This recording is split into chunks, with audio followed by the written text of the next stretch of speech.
first, let me bring on who you guys know. Sean, it looks like you're prepared for something, man. What's up here? This is Gabrielle Henson's Source. We discovered hours and hours of videos where Sean Taylor has appeared on podcasts associated with the widely discredited QAnon conspiracy theories. As I found out that it wasn't just district attorneys, I found out it wasn't just judges. I found out that it went a whole lot higher than that. There, he shares his own bizarre speculations. You got Obama. Can we see that? Yeah, we're good. It's okay. open. Taylor claims to see connections no one else can see. These people right here on the top of this list should absolutely 100% be in Gitmo facing charges. And when he strikes out, like here, looking at property supposedly linked to Bill Gates. All right, so that's, I'm guessing, some type of a fence casting shadows. Nothing that looks really suspicious. The lack of anything suspicious is, in his mind, reason to be suspicious.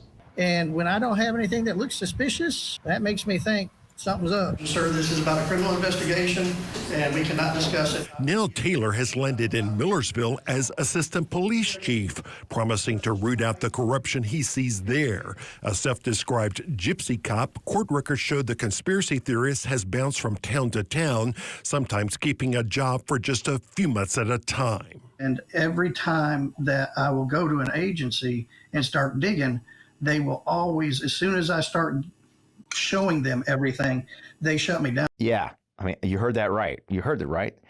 That guy who started that clip off with his Kevlar helmet drinking bourbon on a nut job podcast, he's the assistant police chief of Millersville, Tennessee, which is just north of Nashville, on I-65, which is a major thoroughfare if you're coming from the north to get to Nashville.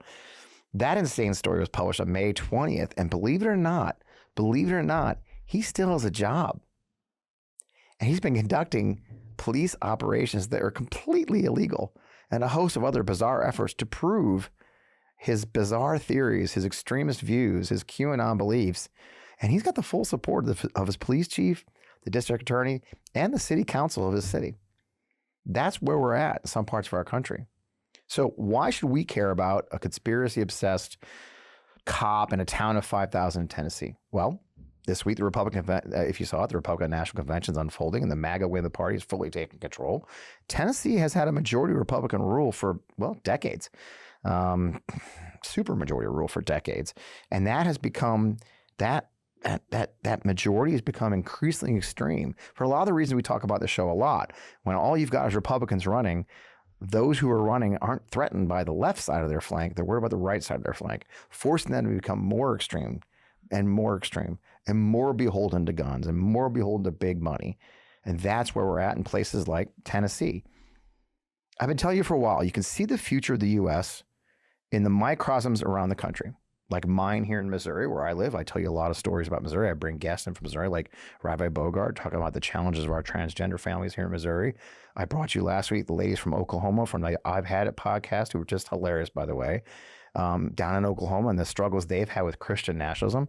So I wanted to bring the perfect guest in this week to talk about the struggles of rising extremism in a major U.S. city and state that is shocking even people who lived there a long time and have had dealt with this stuff for many years. So who better than an award-winning, multi-award-winning investigative journalist named Phil Williams to bring us that story from Nashville. So let's get to it. I am Fred Wellman. I am host of On Democracy, the FP Wellman. That's where you are right now, right here on the Midas Touch Network or our channel, On Democracy Pod, right on YouTube, or wherever you get your Apple or Spotify or any of your podcasts. This is the show. Let's get on with it.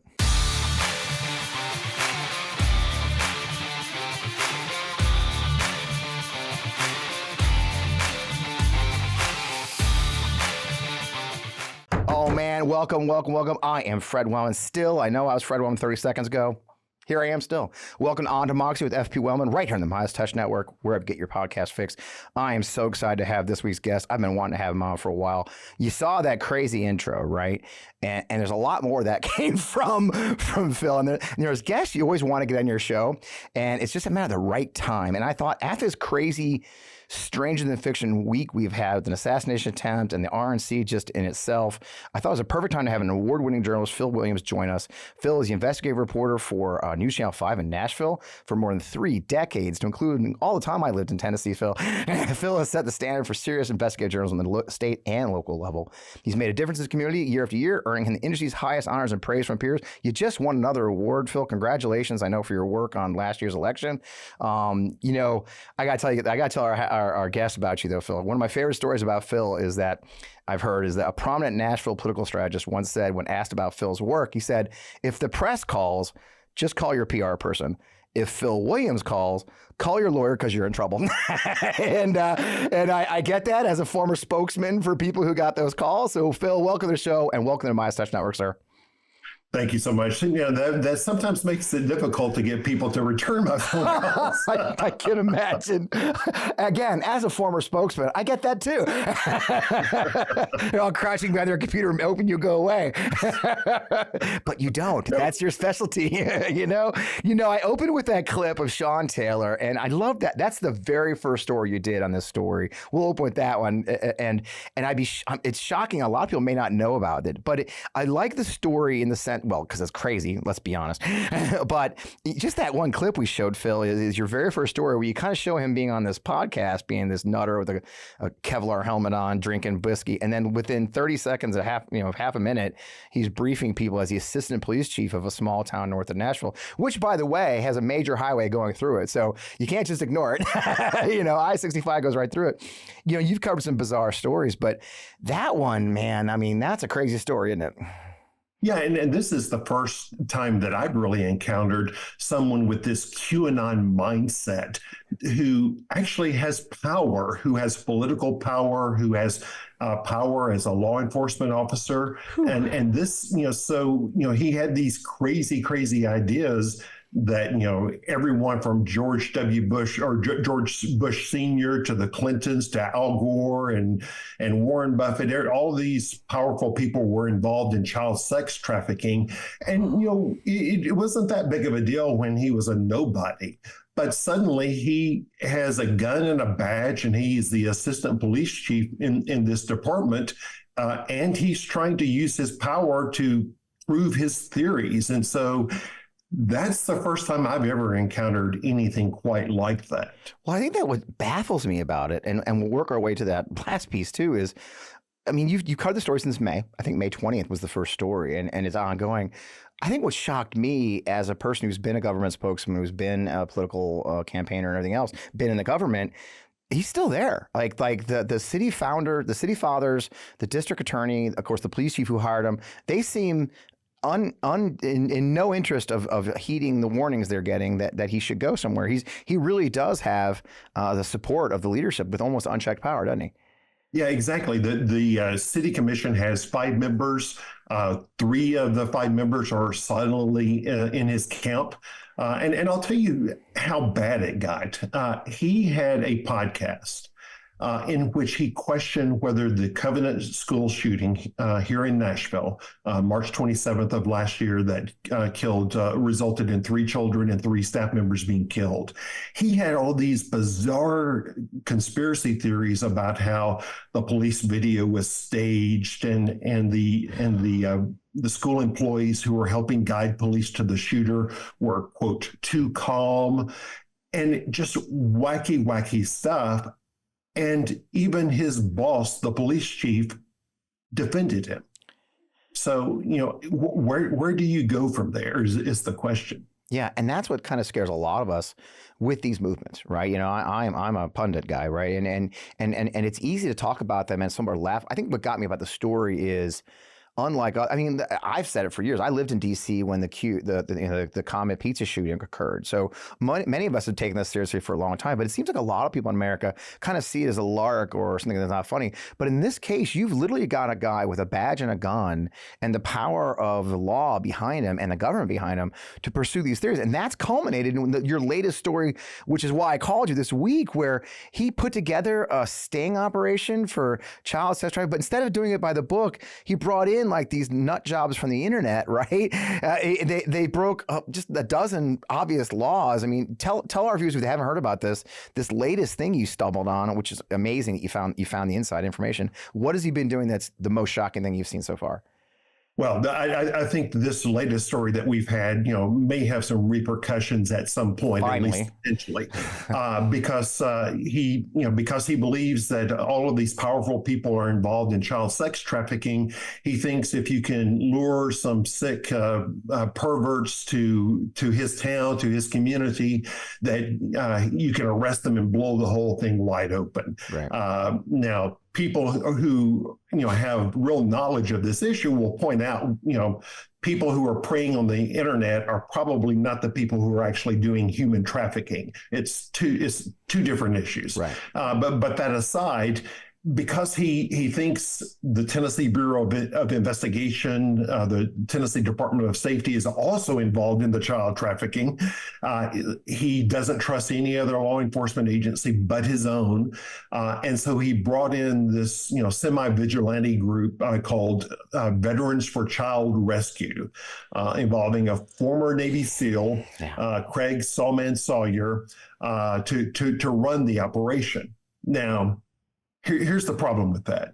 Under Tennessee law, you can make a case against a predator if they're going after a minor or a law enforcement officer posing as a minor. Mm-hmm. Easy to deal with. You have the law enforcement pose as minors. Right. But Sean Taylor decided to let Craig Sawyer and the Veterans for Child Rescue people do the posing. And so that immediately calls into question any cases that they might make. Right. And just from top to bottom, it was just a clown show, to be honest with you. Yeah. They did get one guy who pedaled up I-65 from Nashville, supposedly thinking he was going to have sex with a 12-year-old girl. And he didn't want to talk to police. And so they turned him over to this private vigilante group to do the questioning.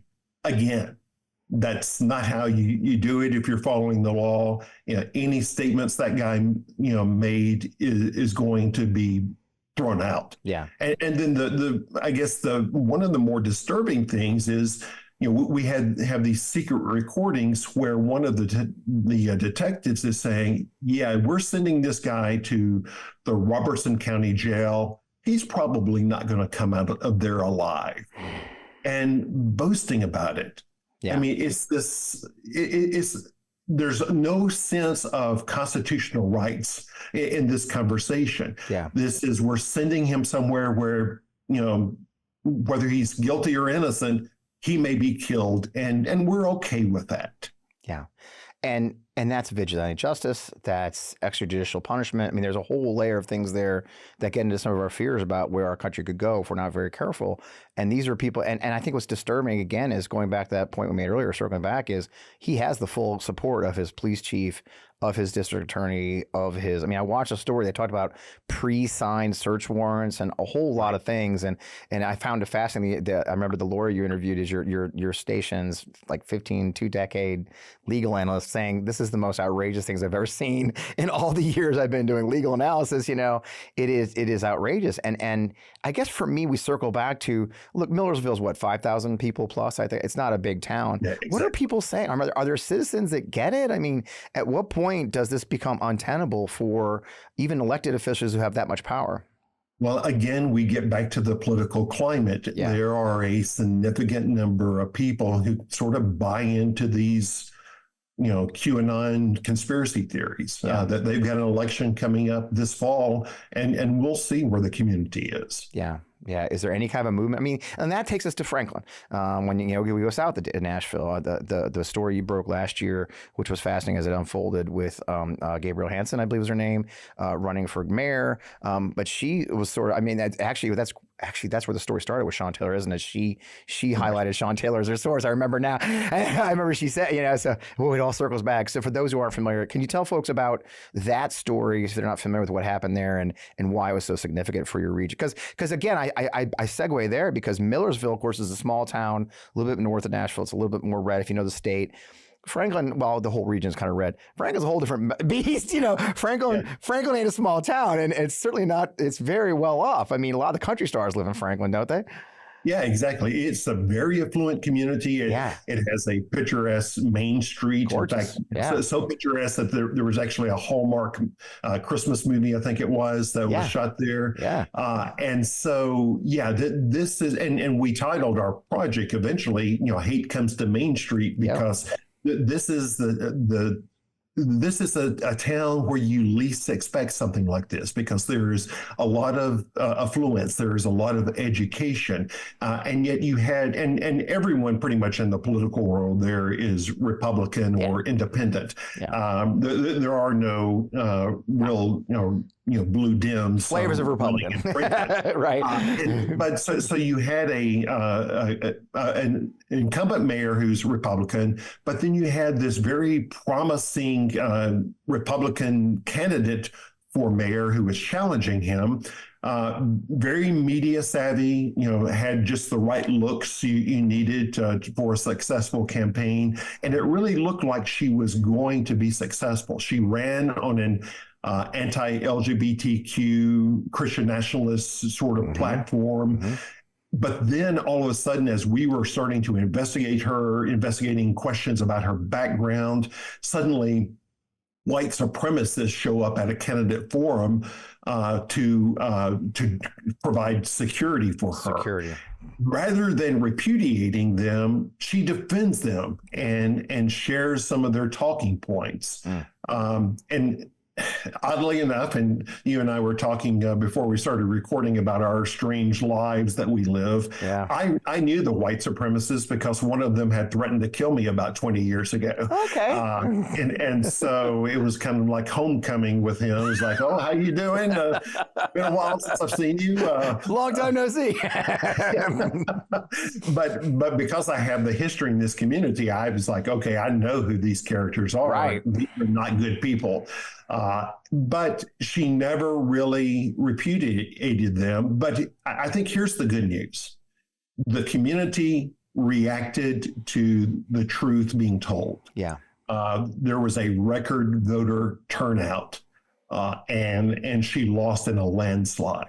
So I think if there's good news to be found in white supremacists coming to this affluent Middle Tennessee community, it's the fact that the people decided, nope, not in our town. I mean, the normies can win if we organize and if we have the factual information we need, right? Which brings us to today, right? Which is the idea that, there is a lot of misinformation out there. There's a lot of disinformation out there, and fighting that with good journalists like yourself, and you're dedicated to that, which is why you won the awards. And that started with some, I mean, of course, her background was bizarre. I think you stumbled on originally, what was the fake? I think the first one was a social media post where she used photos of her friends that had never heard of her or something. Exactly.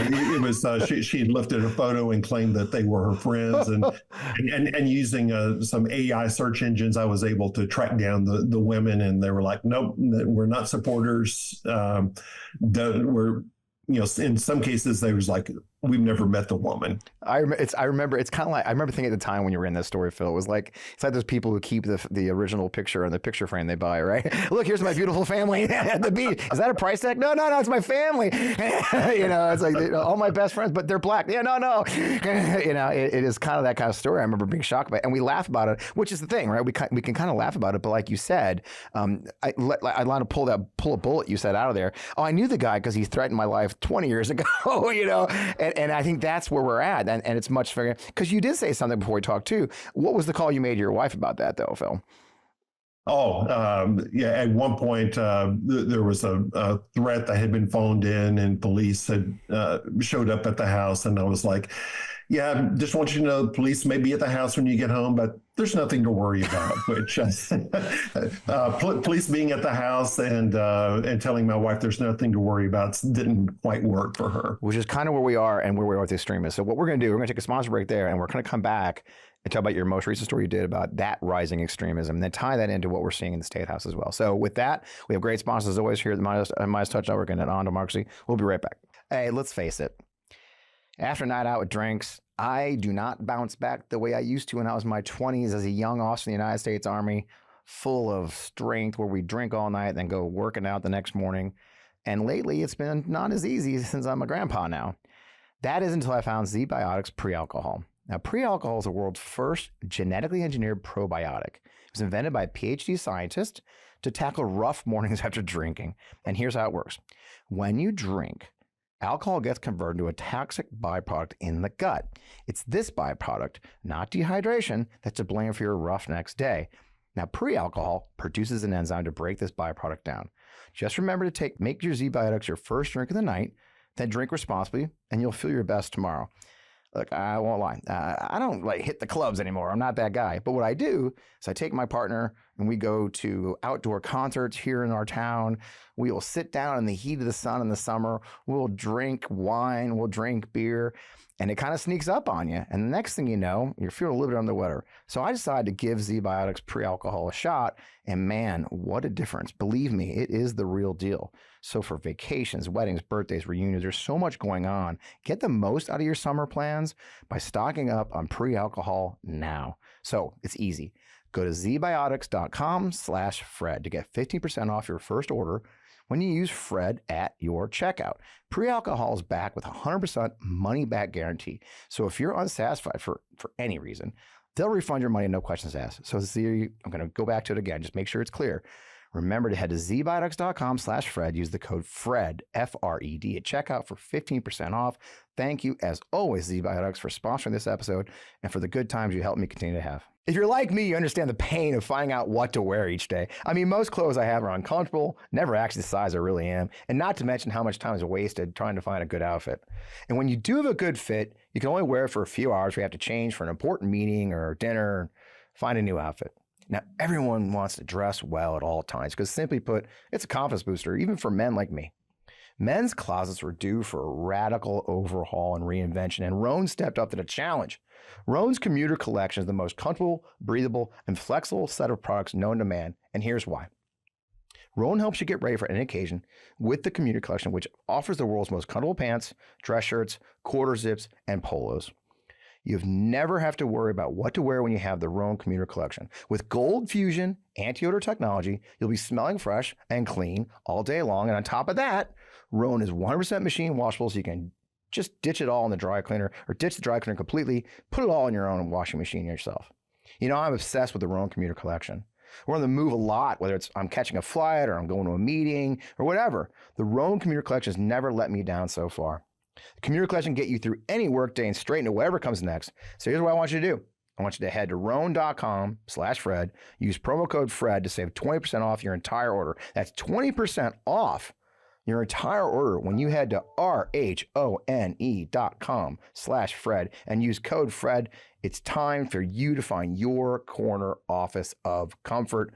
Check out our sponsor, Rhone. I hope you'll buy some outfits today. Great. And we're back. Man, thank you, sponsors, Z-Biotics, Rhone. Man, I have the best sponsors. Oh, so, we kind of left off with the Gabrielle Hunts and of course, the death threats. And we and I laugh about those. And my girlfriend's learned what the term doxing means in the last 4 years. You recently did a story too where, and you've posted, I've seen you on social media posting where you've had I think the Patriot Front guys came walking through Nashville. I saw the guys, the actual swastikas on the streets this last weekend. I mean, openly marching on Broad in Nashville, where the place I used to hang out with my former wife, going to the country club, the country, dance clubs when we did those things back in my youth. It's shocking to see. And you had a great story about what appears to be a rising momentum of extremists showing their faces in the streets of Nashville and openly displaying their racism. I mean, you've been doing this 30 years, Phil. I mean, do you sense a difference? Do you sense a rising tide that worries you? There is definitely a sense of it's become normalized, that it's okay for neo-Nazis and white supremacists to show up in the middle of downtown Nashville. I think there may be a couple of things involved. That politically, some of these groups see the Republican Party, especially the more extreme branches of the Republican Party, as being more aligned with their thinking. Right. There was a group that marched through Nashville and they put out a propaganda video. And over the video, they had quotes from Donald Trump. And so they are at least trying to wrap themselves in the cloak of the Republican Party. Whether the Republican Party is or is not, doing the same thing, I'll leave that to others to decide. But there's definitely a sense of it's okay to come out of the closet, so to speak. I think also that with the far-right candidate, the white supremacist candidate in Franklin, Tennessee, Gabrielle Hanson, she lost, but they saw it almost as a victory, that they got 20% of the vote, and they view that as a good start. And they put out propaganda posts about that. So then the other thing, I think there was someone, and you may remember this, at maybe at CPAC this year, who declared that this was white boy summer. Yes. And some of the neo-Nazis that have been in Nashville this week, I've seen video of them declaring that this is white boy summer. So I think you have just people feeling like it's okay for them to be more visible. Plus, there's a lot of tension building toward this next election. Yeah. I'm afraid it's going to get worse. Yeah, and that's our concern too. Heck, speaking of a music star of some sort, the year after the assassination of President Trump, Kid Rock himself did a quick video threatening the bad guys, the leftist radicals, wearing one of those white boy summer hats. It's become almost a mainstream thing, and that's the scary part, right? And you've seen, I think Tennessee's been a Republican supermajority state for a while. I mean, forgive me, how long has the Republicans been in power there? It's been couple decades, isn't it? It's a couple of decades. Yeah, I mean, I'm bad on the dates off the top of my head. Yeah, it's been a long time, and I think a lot of people started paying attention to that, like you said, with the Covenant shooting, which led to the outburst of frustration from student leaders who organized, marched themselves to the State House. And I think the entire dynamic of the Republican-led State House of Tennessee burst on the national scene, of course, with the Tennessee Three, who I had a chance to interview, Gloria Johnson and others. They burst in the scene because they tried to oust, they did oust the two black men, right? And so I think for a lot of the country, they all of a sudden said, whoa, what's happened in Tennessee? I think you're right, that there does seem to be a thread going through where they're seeing alignment between those two things. Do you think that is this the most radical you've seen? Because you've done a number of stories too. I've seen about the cover-ups, about the secrecy. I know I've seen you complain about the fact that way they're kind of using state troopers to arrest them. I mean, was a mom arrested recently because she had a cardboard sign? Or tell me I'm crazy. Right. Well, and there were some people shouting from the gallery, and she was just kind of swept up with that group because she was saying, I didn't do anything. I was just sitting here holding my sign, and she refused to leave the gallery, based on principle. And so she was arrested. But yeah, here's the thing. I think if you want to understand those sort of dynamics on the floor of the Tennessee State House, especially, it goes back to gerrymandering. Yeah.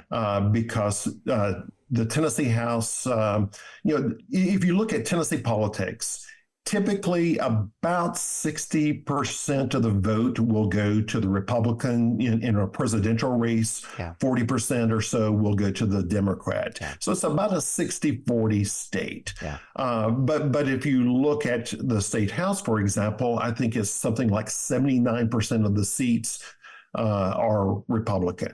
If you look at the Tennessee State Senate, it's more than 80% of the seats are Republican. And so by gerrymandering, you get the more extreme versions of the parties. Right. If people want to win the Republican nomination, which is the best way to win a seat, they've got to go to the extreme. Yep. And so you have gerrymandering that is pushing the parties, I would say both parties, but especially the Republican Party, to the more extreme elements. Right. And I think that's what you see when you see the reaction, to the Covenant school shooting, for example. Overwhelmingly, Tennesseans favor what are called common sense gun reforms. Right, but those are just not going to pass the State House because of gerrymandering. Yeah, and that's what frustrates a lot of it. It's one of the reasons I'm involved in a couple organizations: Blue Missouri, Blue Tennessee, Blue Ohio, mine, Forgotten Democrats. That's why the recognition that this extreme gerrymandering, that just getting a Democrat to even run. My friend Jess Piper says it really well in Northern Missouri, that where she lives, it's only Republican candidates. It's a matter of what flavor of Republican you get, right? And so these people you've got, they don't have to answer to the left per se. Their biggest fear is the right. Somebody being more extreme than them. So instead of a typical election where we have to think about the center, that in your case, right, the center is more extreme people, and you're right, and they have been overreacting. But there was, and I'm an optimistic guy. I mean, people wouldn't believe that if they watch the show, but I always try to end on an optimistic note. This show, and one story that is an optimistic one, I feel like, and it's a little bit different. We've talked about, but Tennessee ended up being one of the few places that did stop school vouchers. That people who were against the idea of tax dollars going to people to go to private school, but there was a pretty intense campaign to do so, and the political dynamics that went into it. I know it wasn't one of your top stories, but you did report on it, is the idea that you guys did expose a lot of that backroom dealing that is going into this stuff, right? I mean, how did that get beaten, do you think? I mean, I'm curious how you saw it. How did your state of all places, with 79% of the House being, would have voted for it, how did it end up being stopped in that end? I would say, and just as a note of caution, that the public education forces, the anti-voucher forces, have won the first battle, not necessarily the war. Yeah, that's true. Because it was stopped because you have a lot of rural Republican legislators where their school district is the biggest employer in the county. Right. And so they are very protective of the public school system in those districts. And that was what stopped vouchers in this latest go around. Now you have some big money groups that are coming into the current primary elections here in Tennessee, trying to defeat some of those lawmakers, those rural Republican lawmakers who voted against vouchers. So that's why I say the battle was won, but not necessarily the war. Yeah. So it's a question of the power of the local school system in those rural areas that has made the difference so far. Yeah, and that's the key, because that's one we talk about a lot too. On this show, we've had discussion with other people who are school folks. Is it sounds great to have school choice, but if the only school within 50 miles of your house is a public school and it's being underfunded because of vouchers going to private schools in the city, you're not actually getting school choice. You're getting school defunding, isn't it? And is that one of the concerns that you think those guys had, is beyond the employment, but the idea there just simply isn't private school choice, is there? Exactly. And here's my takeaway. The kind of the good news for me is I work for a company called EW Scripts. And EW Scripts has a motto that I think is perfect. And it's shine the light and the people will find their own way. I think the lesson to be learned from my reporting is the more that we can shine the light on these backroom deals, on who's trying to influence the legislative process, who's trying to take control of local governments, like in Millersville, the more, and with Franklin, that was a case where we shined the light and the people found their own way. So I think the answer is to keep shining the light relentlessly. Yeah, and that's what you keep winning awards for, and that was give me hope. I mean, the power of local journalism. And it's funny, and I'll tie it with this, is you tweeted this morning, by the way, as I was heading here. I drive and tweet. I'm sorry. That WPXI, I believe, in Pennsylvania, seems to be the station breaking all the news about the assassination attempt on Donald Trump, right? I mean, including they posted a picture today, I think, of what the phone and the transmitter allegedly was what they said in that picture. So it does go to the power of local news, the power of investigative journalism at the local level, which matters so much, and tell those stories. So I guess I can say, as far as I go, who's a fan of journalism and media, thank you, and keep doing what you do, and don't be put off by the monsters trying to shut you down. I guess the most important thing a lot of people will ask is is they want to find our guests like you. How can our Midas Mighty find you and follow your stories? Because I'm just telling my viewers now, you don't want to miss Phil's stories. You don't want to miss any of them. Well, I'm on all social media. Generally, you'll find me as at NC5 Phil Williams. And all of the options, X, Facebook, Instagram, threads. Yep. And all your stories on the News Channel 5 website. I was up till 1 a.m. last night because I went down the rabbit hole of watching all your shows. And I'm not embarrassed to admit that, which is why I'm bleary-eyed today. But because every piece you do is fascinating, educational, and important, not just for local. And again, that's the point of this show, I think. I think the reason I bring guests like you, Phil, from Nashville to hopefully a national audience, and sometimes international, by the way. Thank you, Australia. They always say hi. Is because of that very reason, that the stories you're dealing with really are national stories in the sense of we are all facing these in different ways across the country. If we can shine light on them in places like Nashville, then hopefully we won't have to deal with them in places like St. Louis too. So, and for your viewers and listeners, the best thing you can do is to find journalists who are doing the good work, follow them, support them, amplify them, keep the conversation going. Man, I couldn't end it better than that. Thank you, Phil. Thank you for everything you do. Thanks for joining my show. And keep up the fight, brother. Appreciate you. Thank you. Thank you. Now you can see why I wanted to have Phil Williams on the show. Phil's terrific. If you're not following him, you are making a mistake. There's a lot of important news happening, and the fight for our country is occurring in these places. Last week was Oklahoma. This week we were talking about Tennessee. We've talked about Missouri a lot. If you want to get a sense of what we may see if the MAGA movement wins this race, if MAGA movement takes over the country, if Project 2025 is implemented, the laboratories of autocracy are occurring in the states. Just like my friend David Pepper says, former guest, laboratories of autocracy are at the state level. The Capitol, the State House in Nashville, the small towns in Millersville, Tennessee, which you've never heard of. But I'm going to warn you, if you're driving on I-65, you're driving right through that guy's district. So just keep that in mind as jurisdiction. But again, that's why it's important for we to know and expose this kind of stuff to the real world. As Phil so brilliantly said there, we have to shine the light and we'll make our own decisions. So I hope when you watch this show, you learn something. You see something you haven't seen before, and it's worth your time because I do appreciate it, and I hope you visit our sponsors. In the meantime, you heard me mention Forgotten Democrats. Forgotten Democrats has been blowing up this week. We've been plugging a little bit. The simple message is this: there's a lot going on in the country right now between the stuff at the national level with the RNC. We didn't get into that this week. I'm going to talk about that on Jason Kander's show here shortly. In the meantime, there's amazing candidates running for office across the country. If you watch my show, In the Hot Seat interviews, we've done something like 30 of them now. I just put another one up yesterday with a guy in North Dakota. We're highlighting these great candidates running across the country, and everyone I talk to, there's never been a House candidate that didn't struggle for money, except for a select few. It could use your help. And Forgotten Democrats is a simple thing. It's not fancy. We're not doing ads. There's barely a staff. I'm not paid. Our mission is to put money into candidates' pockets, nominees' and pockets who need it the most first. The guy who has the least money, there's no questionnaire. There's no, we have to vet them. If they are a nominee of the Democratic Party for Congress running this fall, if they have money, they don't need that. We have got enough to give them. We'll give them some money, and the FEC earmark allows us to do this. So, if you really do want your money to help candidates, be it canvassing or buying signs, throw some money at Forgotten Democrats. I'd love to have you join us there and do that. In the meantime, catch all of our In the Hot Seats.